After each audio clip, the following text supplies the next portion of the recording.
Talaga na talaga? Ipakita nga daw, sabi ni Mama Mary, ang mga ngiti lagi. Dahil yan ay may kanakit, may kaakit at nakapangyarihan. Amen? Naniniwala ba kayo doon? Amen. Si Mama Mary ang may sabi. Hindi naman po ako. Amen. Handa na ba kayo makinig ng ibinadala ni Amang Yahweh?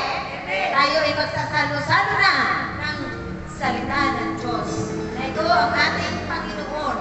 Ang salita na nagtatawang tao. Amen? Handa na ba kayo makinig? Amen! Talagang talaga?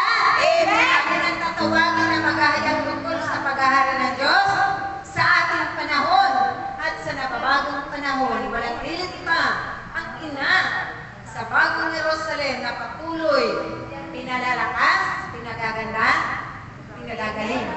Ang ating Panginoong Amang Yahweh, walang din iba ating minamahal na kapatid, Inang Mary. Praise Yahweh!